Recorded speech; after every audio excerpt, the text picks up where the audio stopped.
큐티 라이프 김 목사입니다. 8장 드디어 시작됐습니다. 크게 두 부분으로 나눌 수 있는데요. 1절 17절은 이미가 강조되어 있고 18절 39절은 아직이 강조되어 있습니다.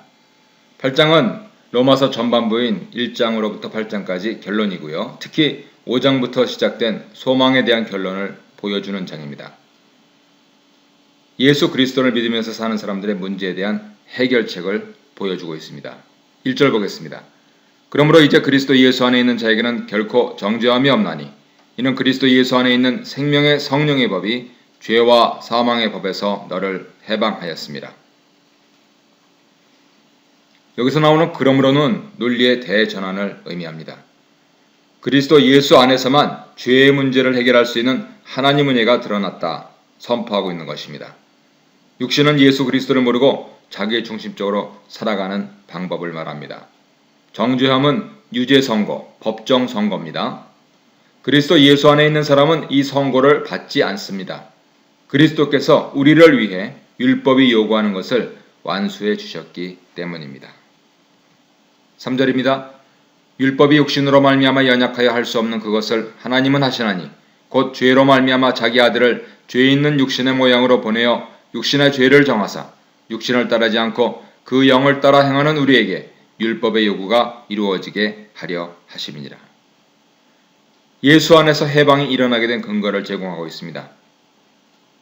율법이 육신 때문에 약해져서 하나님 원래 의도하셨던 의와 생명을 주는 기능을 직접 해주셨는데 그 방법이 바로 자기 아들을 세상에 보내신 것이죠. 벌써 창세기부터 예언된, 예정된 그러한 내용이었던 것입니다.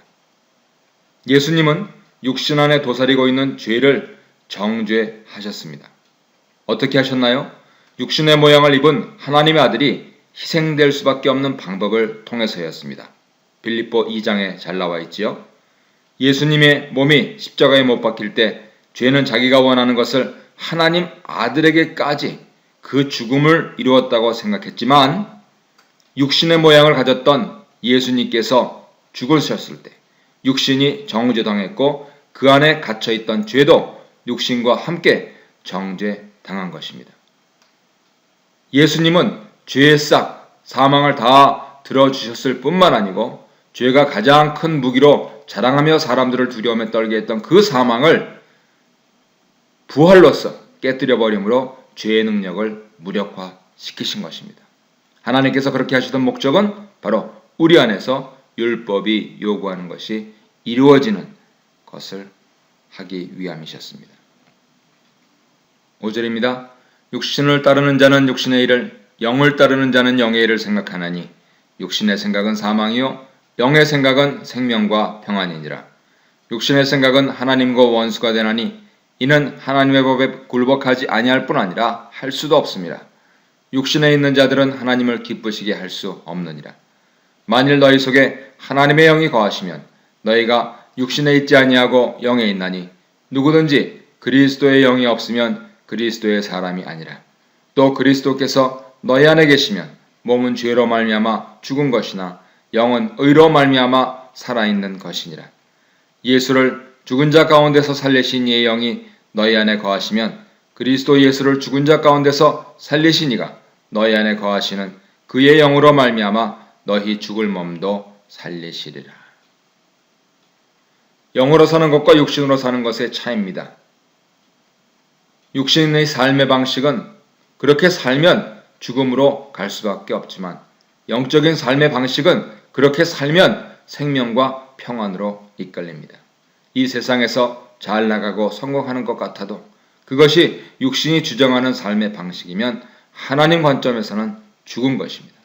반면에 힘들게 살고 실패하는 것 같아도 그 삶의 방식이 하나님 관점에서는 살아있는 것이고 온전함, 평안, 샬롬이 있는 것입니다. 우리가 만약 육신의 생각대로 산다면 하나님을 대적하는 삶의 방식을 취할 수도 있음을 적시하고 있는 것입니다. 그리스도 안에 있다면 우리는 육신이 아닌 영 안에 있다고 사도 바울은 선언합니다. 비록 우리가 죄로 인해 죽을 수밖에 없는 몸, 그 몸을 가지고 살아가는 것이 현실이지만 우리에게 소망이 있기 때문입니다. 이 소망은 하나님이 마지막에 우리의 죽을 몸도 살리셔서 그리스도의 부활에 동참케 하시는 것입니다. 12절 보겠습니다. 그러므로 형제들아 우리가 빚진 자로 돼 육신에게 져서 육신대로 살 것이 아니니라. 너희가 육신대로 살면 반드시 죽을 것이로되 영으로서 몸의 행실을 죽이면 살리니 무릇 하나님의 영으로 인도함을 받는 사람은 곧 하나님의 아들이라. 영으로 인도함을 받는 생활에 대해 말씀하시는 것인데요. 우리가 빚진 자라고 합니다. 육신에 진 것이 아니고 영에 져서 따라서 육신을 따라 살 필요가 없고 영에 따라 살게 된다는 것입니다. 사실 이 말씀은 출애굽기에 관련되어 있는 것인데요. 출애굽해서 더 이상 노예 생활을 하지 않아도 되는데 자꾸 돌아가려고 했던 것을 상기시키면서 이스라엘이 구름 기둥과 불 기둥으로 인도받았던 것을 연상시키면서 전에는 죄의 노예로 살았지만 이제 신분이 바뀌었다 하는 것을 선언하고 있는 것입니다. 15절입니다. 너희는 다시 무서워하는 종의 영을 받지 아니하고 양자의 영을 받았으므로 우리가 아빠 아버지라고 부르짖느니라.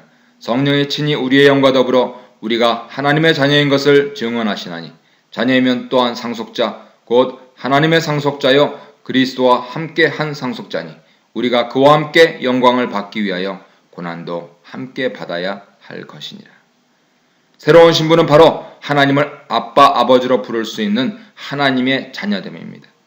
자녀가 갖는 모든 특권을 가지게 된 것입니다. 성령이 우리의 영혼과 함께 우리가 하나님의 자녀 공동 상속자로서 하나님께서 준비하신 유업, 영광, 즉 그리스도께서 이미 경험하신 그 부활을 받게 된다 하는 것을 말씀하십니다. 그러나 그 영광에 들어가기 위해서는 그리스도께서 먼저 받으셨던 고난도 함께 받아야 하는 것이 현실입니다. 그리스도인의 고난은 구시대와 새시대가 겹치는 시대에 사는 그리스도인들이 예수의 영에 성령을 따라 살려고 할 때 필연적으로 오는 문제입니다. 성령이 원하시는 삶은 이 세상이 원하는 삶과 다릅니다. 둘은 타협의 여지가 없습니다. 그래서 그리스도인들은 예수인으로 단순히 예수를 주로 고백하는 것에 머물지 않고 예수의 생각대로 우리 생각을 끊임없이 바꿔 나가는 삶을 살게 되는 것입니다. 오늘도 늘 새로운 개혁으로 날마다 새로운 구원으로 승리하시는 복된 날 되시기를 바랍니다.